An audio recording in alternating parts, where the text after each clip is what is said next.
Today, I'm going to be doing my weekly check-in for November week 2. This is where I just sit down and look through all my transactions from the last week, input them here in my spreadsheet, and make sure that we are staying within budget. Each month, I set a budget for all my bills and variable expenses, and I use these weekly check-ins to check in with mainly my variable expenses, since those are the ones that change all the time. But on my tracking sheet, I just track them all, including fixed expenses as well. I'm a digital budgeter, so I don't have cash envelopes. I just have everything, all my money sitting in my checking account, and use, digital envelopes, digital categories to make sure that I have enough money for each category. And I track all my expenses here in this spreadsheet, as well as do my budget in here as well. If you're interested in the spreadsheet, I'll link it down in the description box below.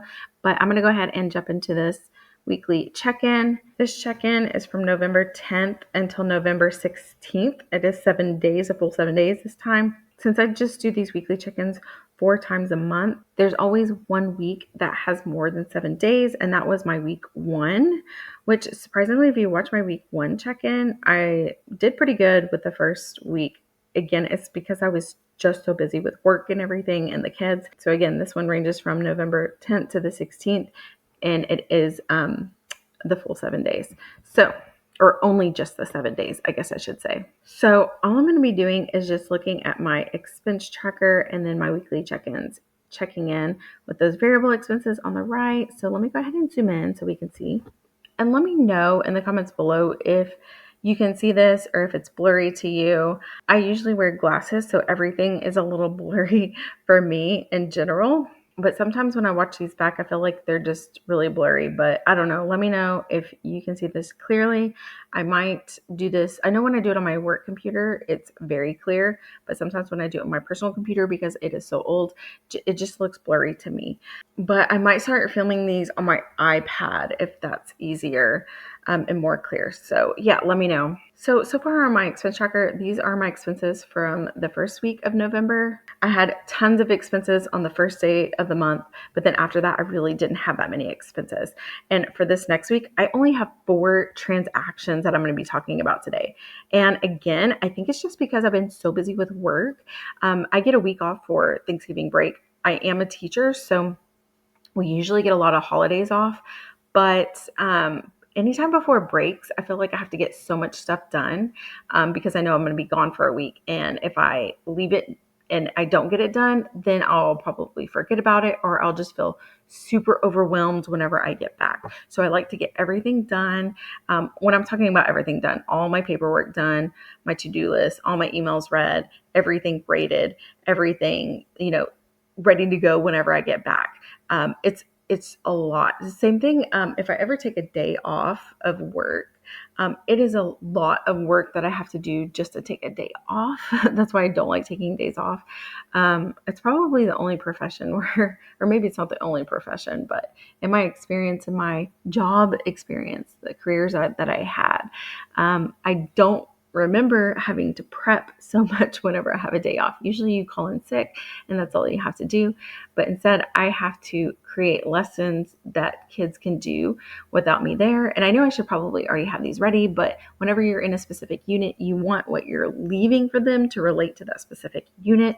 Anyway, I digress, and that's not what this is about, but just saying that I was super busy in the last week, and not that I have to explain myself, but I like to go ahead and explain why I don't have that many transactions this past week.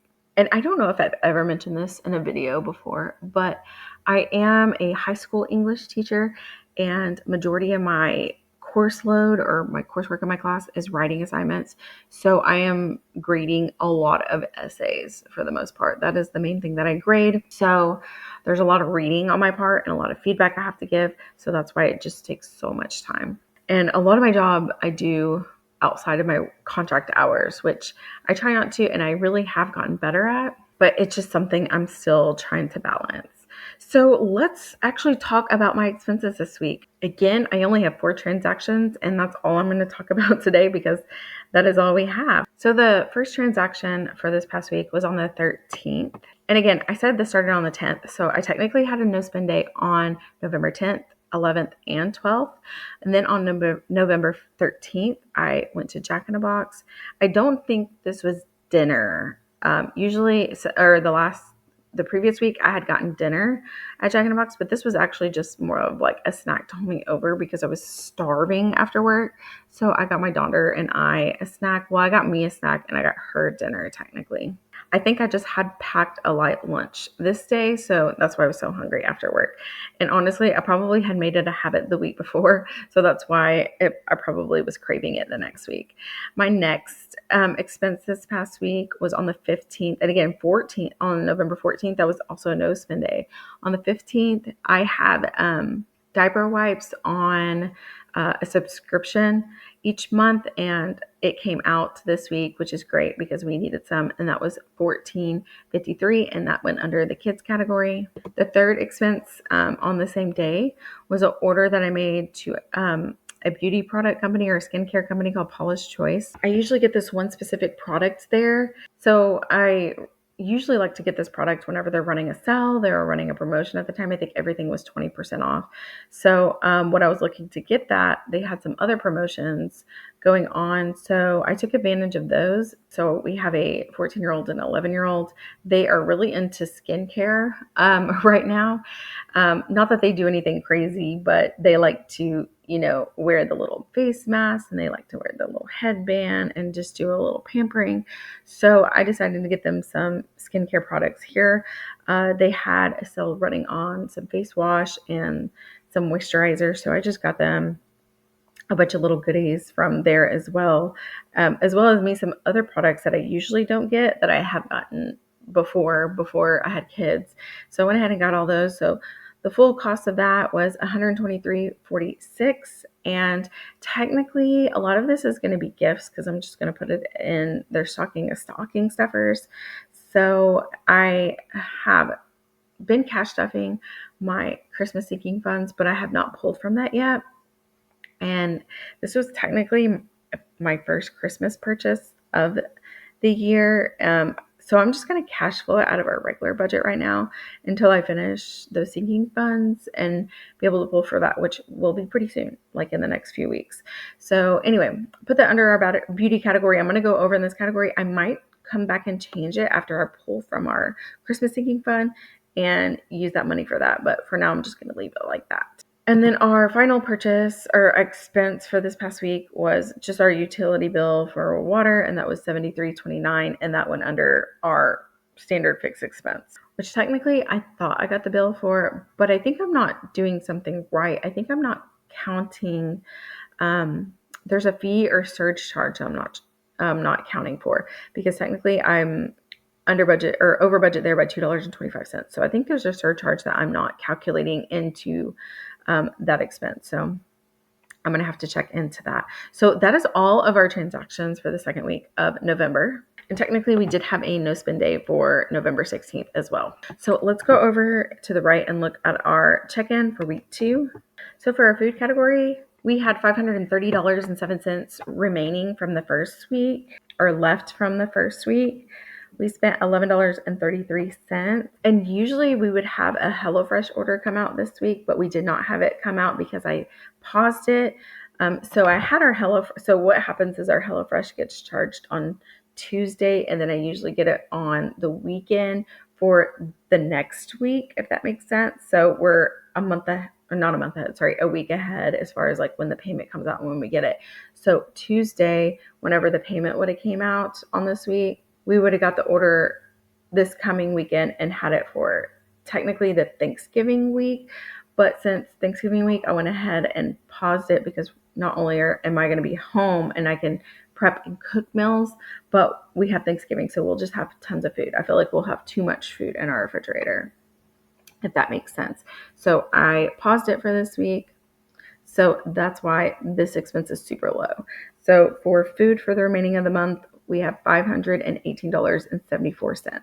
For the third week, I do have a Walmart order that I'm going to add to this, but I may also have the HelloFresh order. So while we spent a little bit less this week, we'll probably double it for next week. So we'll see. Did not spend anything in gas and car, nothing for household, nothing for miscellaneous, nothing for pups. For kids, I had budgeted $200. We spent $14.53, so we still have $185.47 there remaining. For beauty, I budgeted $60, but then I spent that $123.46. So technically I'm negative here at $63.46, but I could have moved some money around and taken stuff out of our miscellaneous or even out of kids, but I just left it here because I may change it later and pull from our Christmas seeking fund to cover some of the things that I bought for the kids' stocking stuffers, but we'll see. I'm just going to leave it like this for now. And then if I need to adjust it at the end of the month, then I will. It's not like I have this all in separate accounts. This is all this money is sitting in my checking account. And so whatever I go over in, the other categories kind of make up for it if I still have money left in those, if that makes sense. So I'm going to keep that like that. Medical, we still have $60 remaining. Fun, didn't spend anything, so I still have 60. Gifts, I didn't spend anything, so I still have 200. Personal spending, I've budgeted 60, still have $60 left. So yeah, so in total for the second week of November, I started with all my variable expenses together, and this again is sitting in my checking account at $1,546.24. We spent $149.32, so we still have $1,396.92 remaining for the rest of the month. Now, I do have this next week off for Thanksgiving. The third week of November I have off. So I probably will see a jump in my spending just because I have the time to sit at home to reevaluate things that we need to buy or stock up on. I need to buy for some birthdays as well. Do a little grocery shopping for Thanksgiving. Nothing crazy because we're not hosting, but I am still cooking. Now, I usually host and do a lot of cooking, but for some reason, my family on both sides decided to put me in charge of desserts. I don't know why, because I don't bake at all. I think because my sister has to work Thanksgiving and she's actually the baker of the family. So they put me in charge of, I guess, some of the desserts, but I am not a baker. Like, I can cook anything, casseroles, cook any kind of dishes, whatever you need, but I am not a baker. So I am going to attempt to try to bake. I could just buy a store-bought pie. I know that would be easier, but I have some ideas and I can use some of the things that I have on hand. So we'll see how it goes. I just have to I know how I am with baking. I don't like specific details. And whenever you're baking, you do have to pay attention to specific details. And you can't just like substitute like certain ingredients for other things like flour. I mean, there's only so many things you can substitute flour for. So I just need to make sure that I'm taking the time to read and follow the directions. So yeah, that's week 2. I'm super excited that I have this week off to spend with family, but also plan and prep for the holiday season. I really do need this time to do that. Let me know in the comments below, what are your Thanksgiving plans or holiday plans if you're celebrating the holiday. I hope you guys have a great week, and I will talk to you in my next one. Bye.